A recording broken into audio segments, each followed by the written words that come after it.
विशेषतः आमच्या सर्व बहिणींना मी खूप खूप शुभेच्छा देतो।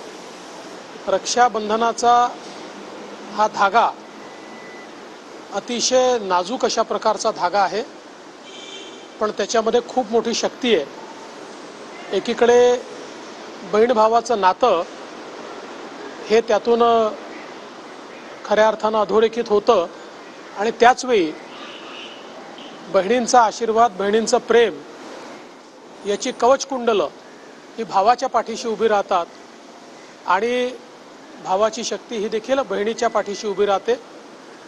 आणि म्हणूनच हेच नातं पुढे नेण्याकरता आमच्या सरकारने मुख्यमंत्री माझी लाडकी बहीण योजना देखील सुरू केली आहे आणि आमच्या बहिणींनी या योजनेला प्रचंड प्रतिसाद दिला आहे।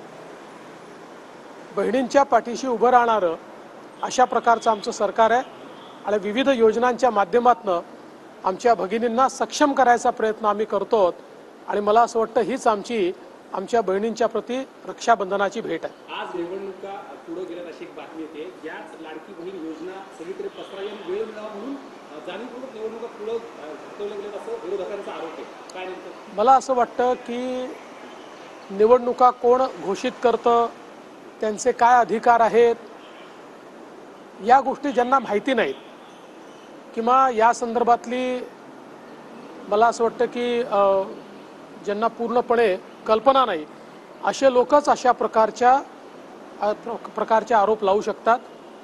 मुळातच निवडणूक आयोगाने या निवडणुकांच्या तारखा घोषित करायच्या असतात आणि आत्ताच त्यांनी ज्यावेळी तारखा घोषित केल्या त्यावेळी त्यांनी महाराष्ट्राबद्दल देखील खुलासा केलेला आहे। प्रत्येक गोष्टीचं राजकारण करायचं हे मला असं वाटतं अतिशय चुकीचं आहे। मंत्री रवींद्र चव्हाण यांच्यावरती आरोप जे आहेत ते रामदास कदम करत आहेत, कुठेतरी रवींद्र चव्हाण जे आहेत ते चमकोगिरी करतायत, मुंबई गोवाचा प्रश्न सोडवत नाहीत, युती धर्म पाळत नाहीत, असे आरोप जे आहेत ते रामदास कदमांनी केले। असं आहे की अशा प्रकारचे आरोप करणं हे कुठल्या युती धर्मात बसतं। त्यामुळे जर रामदास भाईंचं काही म्हणणं असेल तर त्यांनी अंतर्गत ते मांडलं पाहिजे। अशा प्रकारे प्रत्येक वेळी भाजपच्या नेत्यांना वेठीस धरणं यातनं मला असं वाटतं की एक चांगली भावना तयार होत नाही। तथापि भाईंचं काय म्हणणं आहे मी समजून घेईन आणि त्यातनं मार्ग काढायचा प्रयत्न करेन।